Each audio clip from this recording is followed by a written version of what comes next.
Dr. Srivarmas. தேசம் காக்கும் ராணுவ வீரர்களுக்கு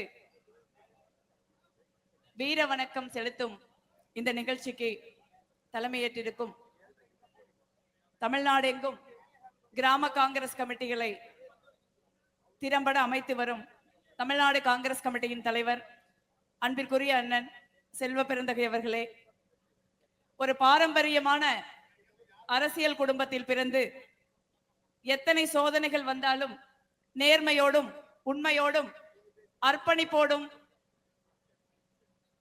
30 ஆண்டுகளுக்கு மேலாக காங்கிரஸ் கட்சிக்கு உழைத்து வரும் எனது அருமை சகோதரர், அகில இந்திய காங்கிரஸ் கமிட்டியின் செயலாளர், தமிழ்நாட்டின் பொறுப்பாளர் சூரஜ் ஹெக்டே அவர்களே, முன்னாள் தமிழ்நாடு காங்கிரஸ் கமிட்டியின் தலைவர், மத்திய அமைச்சர், திருச்சியின் முன்னாள் நாடாளுமன்ற உறுப்பினர் எனது அருமை அண்ணன் திருநாவுக்கரசர் அவர்களே, இங்கே இந்த நிகழ்ச்சியை மிக திறம்பட நடத்தி கொண்டிருக்கும் திருச்சி மாவட்டத்தின் காங்கிரஸ் கமிட்டியின் தலைவர்கள் தம்பி ரெக்ஸ் அவர்களே, அண்ணன் கலை அவர்களே, அண்ணன் கோவிந்தராஜன் அவர்களே, திருநெல்வேலி நாடாளுமன்ற உறுப்பினர் அண்ணன் ராபர்ட் புரூஸ் அவர்களே,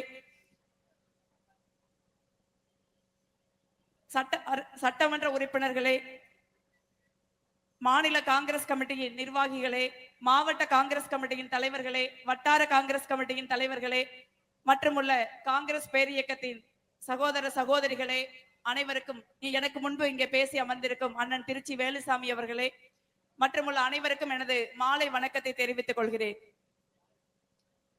இந்த தேசம் இன்று ஒன்றுபட்டு நிற்கிறது. கட்சி வித்தியாசம் இல்லாமல், மத சாதி வித்தியாசம், பாலின வித்தியாசம் இல்லாமல் இந்த தேசம் இன்று இந்த நாட்டை காத்த ராணுவத்தின் பின்னே, ராணுவ வீரர்களின் பின்னே அணிவகுத்து நிற்கிறது. இந்த நாட்டின் மீது தொடர்ந்து நமது இறையாண்மை மீதும் தாக்குதல் நடத்தி கொண்டிருக்கின்ற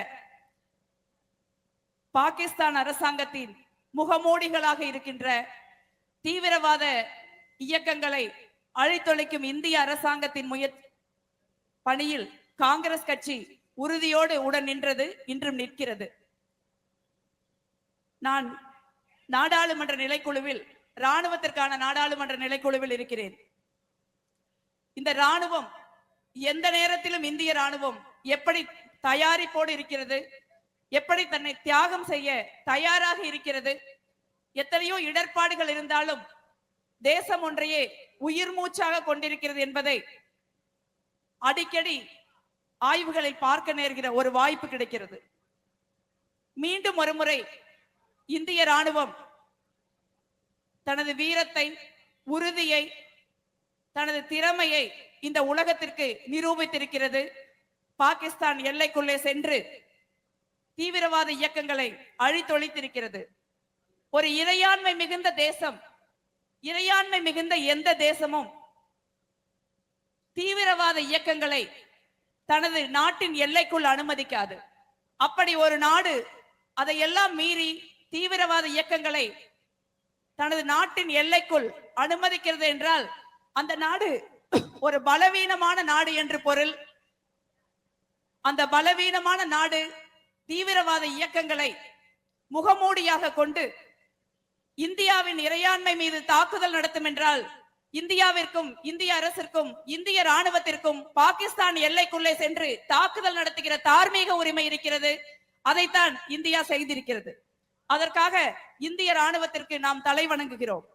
அதே நேரத்தில் இந்திய அரசாங்கம், நரேந்திர மோடியின் அரசாங்கம் இந்திய மக்கள் கேட்கின்ற கேள்விகளுக்கு பதில் சொல்ல கடமைப்பட்டிருக்கிறது. நீங்க எல்லாம் பார்த்திருப்பீங்க, உங்க எல்லாரும் வாட்ஸ்அப்லயும் வரும்னு நினைக்கிறேன். இந்த ஆபரேஷன் சிந்தூர் ஆரம்பித்ததற்கு அப்புறம்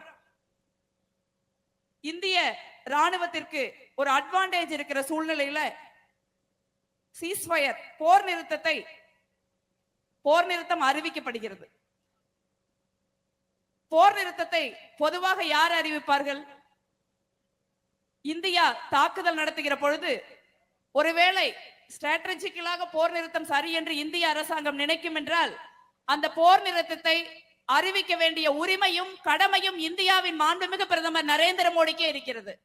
ஆனால் இந்தியா என்கிற ஒரு பெருமை மிகுந்த தேசத்திற்கு பிரதமராக இருக்கின்ற நரேந்திர மோடியால் அந்த முடிவை எடுக்க முடியவில்லை.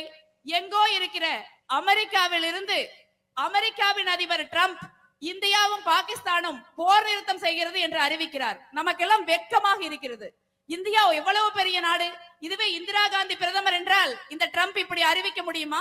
ராஜீவ் காந்தி பிரதமராக இருந்திருந்தால் இந்த ட்ரம்ப் இப்படி அறிவிக்க முடியுமா? ஏன் நமது தலைவர் ராகுல் காந்தி பிரதமராக அந்த நாற்காலியில் அமர்ந்திருந்தால் என்றால் அமெரிக்க அதிபருக்கு அந்த தைரியமும் துணிச்சலும் வருமா என்று நீங்கள் நினைத்து பாருங்கள். இன்று தலைகுனிந்து நிற்பது நரேந்திர மோடியின் அரசாங்கம் அல்ல, இந்திய நாடும் இந்தியாவில் இருக்கிற ஒவ்வொரு குடிமக்களும் என்றுதான் நமது காங்கிரஸ் கட்சியின் ரத்தம் கொதிக்கிறது. ட்ரம்ப் ஒரு விஷயம், ட்ரம்ப் போர் நிறுத்தத்தை அறிவித்து விட்டார். நமது தலைவர் கேள்வி கேட்கிறார். ஏனால் அவர் எதிர்கட்சியின் தலைவர். இந்த நாட்டில் எதிர்த்து கேட்க வேண்டிய பொறுப்பு அவருக்கு கொடுக்கப்பட்டிருக்கிறது. ஏன் நீங்கள் பிரதமராக இருக்கிற நாட்டில் அமெரிக்காவின் அதிபர் போர் நிறுத்தத்தை அறிவிக்கிறார், நீங்கள் பேசாமல் இருக்கிறீர்கள் என்று கேட்கிறார். இன்னைக்கு வரைக்கும் வாயை திறந்து நரேந்திர மோடி அவர்கள் எதற்காக நமது நாட்டின் இறையாண்மையையும் நமது நாட்டின் உரிமையையும் அமெரிக்காவுக்கு விட்டு கொடுத்தார் என்று சொல்வதற்கு கூட அவருக்கு துணிச்சல் கிடையாது. அப்படி ஒரு பலவீனமான பிரதமரை இந்த நேரத்தில் நாம் பெற்றிருக்கிறோம். அவர் சொல்கிறார், ஆபரேஷன் சிந்தூர் எனது உடலில் குங்குமம் தான் ஓடுகிறது என்று. குங்குமம் ஓடுவது நரேந்திர மோடி அவர்கள் உடலில், இந்திய ராணுவத்தின் உடலில். அந்த இந்திய ராணுவத்திற்கு பின்தான் காங்கிரஸ் கட்சியும் இந்தியாவும் அணிவகுத்து நிற்கிறது. இந்திய அரசாங்கத்திற்கு நாங்கள் ஆதரவு அளிக்கிறோம், இன்னும் ஆதரவு அளிப்போம், அதில் மாற்று கருத்து கிடையாது. ஆனால் நரேந்திர மோடி ஒரு ராணுவத்தின் வெற்றியை, அதுவும் மிக மோசமான ஒரு சூழலில் உலக அளவில் நமது உரிமையும் நமது தாக்குதலும் வேறு மாதிரி திசை திருப்பப்பட்டுக் கொண்டிருக்கின்ற ஒரு சூழலில் அதற்கெல்லாம் நரேந்திர மோடி உரிமை கோருகிறார் என்றால் அதற்காக வெட்கப்பட வேண்டும். எத்தனையோ பேர் ராணுவ வீரர்கள், சாதாரண மக்கள் இந்த தாக்குதலில் மரணம் அடைந்திருக்கிறார்கள். தீவிரவாத தாக்குதலில் இந்தியாவெங்கும் போன அப்பாவி மக்கள் அவர்கள் தாக்குதலுக்கு உள்ளாகி மரணம் அடைந்திருக்கிறார்கள். அவர்களை காப்பாற்றுவதற்காக காஷ்மீரிகள், நமது இஸ்லாமிய சகோதரர்கள் போராடி மரணம் அடைந்திருக்கிறார்கள். அவர்களுடைய தியாகத்தை, அவர்களுடைய ரத்தத்தை, அவர்களுடைய துணிச்சலை, அவர்களுடைய பாகிஸ்தானுக்கு அள்ளி கொடுக்கிறது. ஏன் அந்த நேரத்தில் அந்த பணம் தீவிரவாதத்திற்கு தான் பயன்படுத்தப்படும்? அதனால் இந்தியாவிற்கு எதிராக சர்வதேச நாணய நிதியம் ஒரு ரூபாயை கூட பாகிஸ்தானுக்கு கொடுக்கவில்லை என்று ஒரு நாடு கூட பேசவில்லை என்பதை நினைத்து பாருங்கள். நரேந்திர மோடி ஊர் ஊரா போறாரு. அவர் இந்தியாவில் இருக்கிற நாளை விட உலக நாடுகள்ல போய் உலக தலைவர்களை கட்டி பிடிச்சு போட்டா எடுக்கிறது அதிக நாள் இருக்கும். அப்படி இருந்த போதும் ஏன் இந்தியாவின் பின்னால் ஒரு நாடு கூட அணிவகுத்து பாகிஸ்தானுக்கு எதிராக பேசவில்லை என்று நாம் இங்கே நினைத்து பார்க்க வேண்டும். இந்திரா காந்தி ஒரு கடினமான சூழலில், பாகிஸ்தான் பங்களாதேஷ் பதட்டம் நிறைந்த ஒரு சூழலில் அமெரிக்க அரசாங்கத்தையும் அமெரிக்க அதிபரையும் எதிர்த்து, இருக்கைகள் இல்லாதவர்களுக்கு இருக்கைகள் வந்துவிட்டது. இந்த பதாகைக்கு அருகில் உள்ள இடத்தில் இருக்கைகள் போடப்படும், அங்கே அமரலாம். மழை வராது, வந்தாலும் நாம் அனைவரும் ராகுல் காந்தியின் ஆர்மி அந்த எண்ணற்றோரு அனைவரும் அப்படியே அமரவும். மழை வந்தாலும் நாம் கரைந்து போய்விட மாட்டோம். அவ்வளவு உறுதியானவர்கள் காங்கிரஸ்காரர்கள். அவ்வளவு நெருக்கடியான நேரத்தில் இந்திரா காந்தி அமெரிக்க ஏகாதிபத்தியத்தையும் அதன் அதிபரையும் எதிர்த்து பாகிஸ்தான் என்ற தேசத்தை இரண்டாக பிளந்து பங்களாதேஷ் என்ற ஒரு நாட்டை உருவாக்கினார். அதுதான் தைரியம், துணிச்சல், அதுதான் இந்த தேசத்தை ஆள்வதற்குரிய தகுதி என்பதை நரேந்திர மோடி நினைவில் கொள்ள வேண்டும். தொடர்ந்து இன்னைக்கு மிகப்பெரிய ஒரு டிப்ளமேட்டிக் லெவல்ல ஒரு மிகப்பெரிய தோல்வியை இந்திய அரசாங்கம் அடைந்திருக்கிறது என்பதற்காக நான் வருத்தப்படுகிறேன். உலக அரங்கில் தலை நிமிர்ந்து நின்ற தேசம் இந்தியா ஓர் அணியில் நிற்கிறது என்றால் அந்த அணியில் நிற்பதுதான் சரி என்று நம்ம சுத்தி இருக்கிற எல்லா நாடும் நினைச்சாங்க. இன்னைக்கு நமக்கு சுத்தி இருக்கிற நாடுகள் அனைத்தும், அது இலங்கையாக இருக்கலாம், வங்கதேசமாக இருக்கலாம், நேபாளமாக இருக்கலாம், பூட்டானாக இருக்கலாம், ஏன் பர்மா மியான்மராக இருக்கலாம், இன்று அனைத்து நாடுகளுமே ஏன் இந்தியாவின் பக்கம் உறுதியாக அணிதிரண்டு நிற்கவில்லை என்பதை நரேந்திர மோடி அவர்கள் இந்த நாட்டுக்கு விளக்க வேண்டிய கடமை இருக்கிறது. இந்த தேசம் ஒரு இந்திரா காந்திக்காக ஏங்கி கிடக்கிறது என்பதை இந்த ஆபரேஷன் சிந்தூர் பல விதங்கள்ல பல விஷயங்களை முன்னுக்கு கொண்டு வந்திருக்கிறது. ஆனால் இந்த தேசம் ஒரு இந்திரா காந்திக்காக ஏங்கி கிடக்கிறது என்பதை இந்த ஆபரேஷன் சிந்தூர் நமக்கு உணர்த்தி இருக்கிறது. இந்திரா காந்தியின் வலிமையும் திடமும் தைரியமும் உலக அரங்கில் இந்தியாவை மீண்டும் தலைநிமிர செய்கிற திறமையும் கொண்ட தலைவர் ராகுல் காந்தி அவர்கள் இந்த தேசத்தை வழிநடத்தும் காலம் வர வேண்டும். அதற்காக நாம் கடுமையாக உழைக்க வேண்டும் என்று சொல்லி விடைபெறுகிறேன். நன்றி, வணக்கம்.